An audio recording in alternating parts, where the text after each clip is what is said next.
കോഴിക്കോട് ബീച്ചിൽ നിന്ന് അഭിജിത്ത് മുഴക്കുന്നും, അതുപോലെ ദുബായിൽ നിന്ന് അരുൺ പാറാട്ടും, കണ്ണൂരിൽ നിന്ന് സജോ ദേവസിയും, തിരുവനന്തപുരം ഭീമാപ്പള്ളിയിൽ നിന്ന് ഹരികൃഷ്ണൻ നമുക്കൊപ്പം ചേരും. ആദ്യം കോഴിക്കോട് നിന്ന് അഭിജിത്ത് മുഴക്കുന്നു ചേരുന്നു. Abhijith, Eid Mubarak and good morning. Abhijith, എന്തൊക്കെയാണ് അവിടെ നടക്കുന്ന ആഘോഷ പരിപാടികൾ? പറയൂ, പ്രാർത്ഥനകളെക്കുറിച്ച്. അതൊരു വലിയ ആശയമാണ്. അതിൻ്റെ തത്വശാസ്ത്രം അത്രയും വലുതാണ്. എൻ്റെ നാട്ടിൽ, എൻ്റെ പ്രദേശത്ത് ആരും പട്ടിണി കിടക്കരുത്. ഫിത്ർ സക്കാത്ത് നൽകേണ്ടത് അവരവരെവിടെയാണോ പെരുന്നാൾ ആഘോഷിക്കുന്നത് അവിടെയാണ്. അവിടെ വാങ്ങാൻ ആളില്ലെങ്കിലോ അതല്ലെങ്കിൽ നൽകാൻ സംവിധാനമില്ലെങ്കിലോ മാത്രമാണ് മറ്റു സ്ഥലത്ത്. കേരളത്തിലെ ഇസ്ലാം മത വിശ്വാസികൾ ഇന്ന് ചെറിയ പെരുന്നാൾ ആഘോഷിക്കുന്നു. തിരുവനന്തപുരത്ത് ഭീമാപ്പള്ളിയിലേക്ക് കൂടി നമുക്കൊന്ന് പോകാം. ഹരികൃഷ്ണൻ നമുക്ക് ഒപ്പം ചേരുന്നു. അവിടുന്ന് ഹരികൃഷ്ണൻ, ഈദ് മുബാറക്. ഹരികൃഷ്ണൻ, ഭീമാപ്പള്ളിയിൽ നടക്കുന്ന വിവരങ്ങൾ, അപ്ഡേറ്റ്സ് പറയൂ. ഈദ് മുബാറക് എസ്കെയർ. ഇവിടെ ഭീമാപ്പള്ളിയിൽ ഈ നിസ്കാര സമയം, അതായത് 8 മണിയോടുകൂടിയാണ് ഈ നിസ്കാരം നടക്കുന്നത്. നിസ്കാരത്തിൽ ഗവർണർ ആരിഫ് മുഹമ്മദ് ഖാൻ പങ്കെടുക്കുമെന്നുള്ളതാണ് അറിയിച്ചിട്ടുള്ളത്. അല്പസമയത്തിന് 7:50 അദ്ദേഹം എത്തും. ഈ നമസ്കാരത്തിൽ, ഇവിടുത്തെ നമസ്കാരത്തിൽ പങ്കെടുക്കുമെന്നുള്ളതാണ്. ഈ നമസ്കാരത്തിന് മുമ്പുള്ള പ്രാർത്ഥനാ ചടങ്ങുകളാണ് ഇപ്പോൾ നടക്കുന്നത് എന്നുള്ളതാണ്. ഈ ഭീമാപ്പള്ളിയിലെ ചീഫ് ഇമാമായിട്ടുള്ള നജ്മുദ്ദീൻ പൂക്കോയ തങ്ങളുടെ നേതൃത്വത്തിലാണ് ഇത്തരത്തിൽ പ്രാർത്ഥനാ ചടങ്ങുകൾ അല്ലെങ്കിൽ നമസ്കാരമൊക്കെ നടക്കുന്നത് എന്നുള്ളതാണ്. ഈ ഭീമാപ്പള്ളി തിരുവനന്തപുരം ജില്ലയിലെ ഏറ്റവും വലിയ ഇസ്ലാം മതവിശ്വാസികളുടെ ഒരു ആരാധനാ കേന്ദ്രം കൂടിയാണ്. ഈ ചുറ്റുപാടുമുള്ള ആളുകൾക്കൊക്കെ ഇത്രയും സൗകര്യപൂർവ്വമായി നമസ്കാരം നടത്താനുള്ള ഒരു സൗകര്യം കൂടിയാണ് ഇവിടെ അറിയിച്ചിട്ടുള്ളത്. അതേപോലെ തന്നെ വിപുലമായ ക്രമീകരണങ്ങൾ ഒരുക്കിയിട്ടുണ്ട്. ഈ സുരക്ഷയെ സംബന്ധിച്ച പോലീസ് ഉൾപ്പെടെയുള്ളവർ, ബോംബ് സ്ക്വാഡ് ഉൾപ്പെടെയുള്ളവരൊക്കെ ഇത്തരത്തിൽ ചില ക്രമീകരണങ്ങളൊക്കെ ഇവിടെ ഒരുക്കിയിട്ടുണ്ട്. വിപുലമായ ക്രമീകരണങ്ങളാണ് പള്ളി കമ്മിറ്റിയും ഒരുക്കിയിട്ടുള്ളത് എന്നുള്ളതാണ്. അതേസമയത്ത് ഏതാണ്ട് 8 മണിയോടുകൂടി ഇതിന്റെ ചടങ്ങുകളൊക്കെ, അതായത് ഈ നമസ്കാര ചടങ്ങുകളൊക്കെ നടക്കുമെന്നുള്ളതാണ് ഏറ്റവും പ്രധാനപ്പെട്ട കാര്യം. 29 ഹരികൃഷ്ണനാണ് നമുക്കൊപ്പം ചേർന്ന്. ഇനി കണ്ണൂരിലേക്ക് സജോ ദേവസ്യ നമുക്കൊപ്പം ചേരുന്നു. അതിനുള്ള VP അനിൽകുമാർ വെസ്കേൻ. ഈദ് മുബാറക് അനിൽകുമാറിന്. ഈദ് മുബാറക്. ഇന്ന് മീനഭരണിയാണ്, ഒരു മതക്കൂട്ടായ്മയുടെ ദിനം. എല്ലാവരും മനുഷ്യരായി മാറട്ടെ എന്നാണ് പറയുന്നത്. നമ്മുടെ എല്ലാം ആഗ്രഹം അത് തന്നെയാണ്. സജോ ദേവസ്യ ചേരുന്നു. ഈദ് മുബാറക് സജോ ദേവസ്യ, പറയൂ.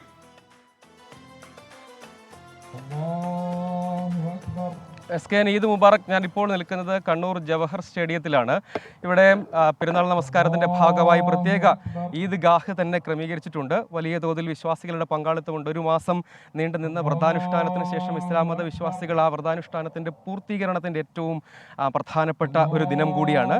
അതിനായാണ് സ്റ്റേഡിയത്തിൽ വലിയ വിപുലമായ വേദിയാണ്. ധാരാളം വിശ്വാസികൾ ജില്ലയുടെ, നഗരത്തിൻ്റെ വിവിധ പ്രദേശങ്ങളിൽ നിന്ന് ഈ പെരുന്നാൾ നമസ്കാരത്തിൽ മാത്രം പങ്കെടുക്കുന്നതിന് വേണ്ടി എത്തിയിട്ടുണ്ട്. ആ സന്തോഷം വിശ്വാസികൾ പരസ്പരം പങ്കിടുകയാണ്. 1 മാസത്തെ വ്രതാനുഷ്ഠാനം, അതിലൂടെ നേടിയെടുത്ത പുണ്യങ്ങൾ, അതിൻ്റെ ഒരു പരിസമാപ്തി എന്ന് പറയുന്നത് അത്രത്തോളം ഇസ്ലാം മത വിശ്വാസികളെ സംബന്ധിച്ചിടത്തോളം സന്തോഷകരമായ ഒരു മുഹൂർത്തം കൂടിയാണ്. ഇവിടെ ഞാൻ നിൽക്കുന്ന സ്ഥലത്ത് ജവഹർ സ്റ്റേഡിയത്തിലെ ഈദ് നമസ്കാരത്തിന് നേതൃത്വം കൊടുക്കുന്നത് ഹാഫിസ് അനസ് മൗലവിയാണ്. ഇപ്പോൾ നമസ്കാരം ആരംഭിച്ചിട്ടുണ്ട്. ഇവിടെ സ്ഥാനാർത്ഥികളടക്കമുള്ള ആളുകൾ വിശ്വാസികളെ കണ്ട് ആശംസ നേരാൻ വേണ്ടി എത്തുന്നുണ്ട്. ഒപ്പം ഞാൻ നിൽക്കുന്ന സ്ഥലത്ത് AP അബ്ദുള്ളക്കുട്ടി കൂടി, BJPയുടെ ദേശീയ ഉപാധ്യക്ഷൻ AP അബ്ദുള്ളക്കുട്ടി കൂടി ഇവിടെ നമസ്കാരത്തിന്റെ ഭാഗമാകുന്നുണ്ട്. വിവിധ രാഷ്ട്രീയ നേതാക്കളൊപ്പം സ്ഥാനാർത്ഥികൾ കൂടി ഈ ഭാഗത്തേക്ക്, തിരഞ്ഞെടുപ്പ് പ്രചാരണ കാലം കൂടിയാണ്, സ്ഥാനാർത്ഥികളും ഒക്കെ ഇങ്ങോട്ടേക്ക് എത്തുമെന്ന് അറിയിച്ചിട്ടുണ്ട് വിശ്വാസികൾക്ക് ആശംസ നേരാൻ. ഒപ്പം ഇവിടെ വിവിധയിടങ്ങളിൽ ഇപ്പോൾ കൃത്യം 7:30 തന്നെ ഇവിടെ പെരുന്നാൾ നമസ്കാരം ആരംഭിച്ചു. വിവിധ ഇടങ്ങളിൽ സമാനമായി പള്ളികൾ കേന്ദ്രീകരിച്ചും അതല്ലാതെ ഇത്തരം പ്രത്യേകമായി ഒരുക്കിയിട്ടുള്ള പെരുന്നാൾ നമസ്കാരത്തിന് വേണ്ടി മാത്രം പ്രത്യേകമായി ഒരുക്കിയിട്ടുള്ള ഈദ്ഗാഹ് വേദികളുണ്ട്. അങ്ങനെ ഈദ്ഗാഹ് വേദികളിൽ നമസ്കാരം നടക്കും, പെരുന്നാൾ നമസ്കാരം നടക്കും. അതുകൂടാതെ വിവിധങ്ങളായിട്ടുള്ള പള്ളികളിൽ പ്രത്യേകമായി ഈദ് നമസ്കാരങ്ങളുണ്ട്. അതിലെല്ലാം പെരുന്നാൾ നമസ്കാരം എന്നത് ഈ വ്രതാനുഷ്ഠാനത്തിൻ്റെ ആകെ ഏറ്റവും ഒരു പരമമായൊരു പൂർത്തീകരണം എന്നതാണ്. ഒപ്പം സക്കാത്ത് അടക്കമുള്ള കാര്യങ്ങളുണ്ട്. അതിനുശേഷം പുതിയ വസ്ത്രങ്ങളൊക്കെ അണിഞ്ഞ് ഏറ്റവും സന്തോഷകരമായ ഒരു മുഹൂർത്തം എന്ന് തന്നെ പറയാൻ കഴിയുന്ന മുഹൂർത്തമാണ്. അതിൻ്റെ എല്ലാ സന്തോഷങ്ങളും വിശ്വാസികൾ പങ്കെടുക്കുന്നു. ഇപ്പോൾ ഞാൻ നിൽക്കുന്ന സ്ഥലത്ത് തന്നെ വലിയ വിപുലമായ പങ്കാളിത്തമുണ്ട്. കാരണം അത്രയധികം ആളുകളെ ഉൾക്കൊള്ളുന്നതിനാണ് പ്രധാനപ്പെട്ട, കണ്ണൂർ നഗരത്തിലെ ഏറ്റവും പ്രധാനപ്പെട്ട ഒരു വേദിയാണ്. ഒപ്പം സിറ്റിയിലെ പള്ളികളിൽ അടക്കം ധാരാളം വിശ്വാസികൾ ഈ നമസ്കാരത്തിൻ്റെ ഭാഗമാകുന്നതിന് വേണ്ടി രാവിലെ തന്നെ എത്തിച്ചേർന്നിരുന്നു. എല്ലായിടത്തും 7:30-8 മണി സമയങ്ങളിലാണ് ഈദ്ഗാഹുകളും പ്രത്യേക നമസ്കാരമാണ് യഥാർത്ഥത്തിൽ 7:30 സമയത്താണ് മിക്കവാറും എല്ലായിടത്തും ക്രമീകരിച്ചിരിക്കുന്നത്. അങ്ങനെ വലിയ തോതിൽ വിശ്വാസി സമൂഹം അവരുടെ വ്രതാനുഷ്ഠാനത്തിൻ്റെ ഏറ്റവും സാഫല്യമുള്ള ദിവസത്തിൽ ധാരാളം വിശ്വാസികൾ എത്തിച്ചേർന്ന് ഈ ഈദ് പെരുന്നാൾ നമസ്കാരത്തിന്റെ ഭാഗമാവുകയാണ്. താങ്ക് യു സജു ദേവസിയാണ് വിവരങ്ങൾ നൽകിയത്. ഇനി കോഴിക്കോട് ബീച്ചിലേക്ക് അഭിജിത്ത് മുഴക്കുന്നുകൂടി നമുക്കൊപ്പം ഈ ചെറിയ പെരുന്നാളിൻ്റെ ആഘോഷങ്ങളിലേക്കും പ്രാർത്ഥനകളിലേക്കും ഉള്ള റിപ്പോർട്ടുകളുമായി നമുക്കൊപ്പം ചേരുന്നു. ഈദ് മുബാറക് അഭിജിത്ത് മുഴക്കുന്ന വിവരങ്ങൾ. SKN ചെറിയ പെരുന്നാൾ ആശംസകൾ. കോഴിക്കോട് കടപ്പുറത്ത് വലിയ രീതിയിൽ വിശ്വാസികൾ എത്തിച്ചേർന്നിട്ടുണ്ട്. അവർ ഈദ്ഗാഹുമായി ബന്ധപ്പെട്ട ചെറിയ പെരുന്നാളുമായി ബന്ധപ്പെട്ട നിസ്കാരത്തിന്റെ അതുമായി ബന്ധപ്പെട്ട ആചാരങ്ങളുടെ ഒക്കെ ഭാഗമാവുകയാണ്. നിലവിൽ ഈ ഈദ് നിസ്കാരത്തിന് ശേഷം കുത്തുബ, അതായത് വിശ്വാസികൾക്ക് ഈ ചെറിയ പെരുന്നാളുമായി ബന്ധപ്പെട്ട സന്ദേശം നൽകുകയാണ്. KNMന്റെ ഉപാധ്യക്ഷൻ ഹുസൈൻ മടവൂരാണ് വിശ്വാസികൾക്കായുള്ള പ്രഭാഷണം നടത്തുന്നത്. വലിയ രീതിയിൽ കോഴിക്കോട് കടപ്പുറത്തേക്ക് വിശ്വാസികൾ ഒഴുകിയെത്തിയിട്ടുണ്ട്. നമുക്കറിയാം പല മലബാറിന്റെ ഏറ്റവും പ്രധാന കേന്ദ്രങ്ങളിലൊന്നാണ്, സംയുക്ത ഈദ്ഗാഹ് നടക്കുന്ന പ്രധാന കേന്ദ്രങ്ങളിലൊന്നാണ് കോഴിക്കോട് കടപ്പുറം. അതിനാൽ തന്നെ ജില്ലയുടെ വിവിധ ഭാഗങ്ങളിൽ നിന്നും ഒപ്പം തന്നെ മറ്റ് ജില്ലകളിൽ നിന്നും കോഴിക്കോട് കടപ്പുറത്തേക്ക് വിശ്വാസികൾ എത്തിച്ചേർന്നിട്ടുണ്ട്.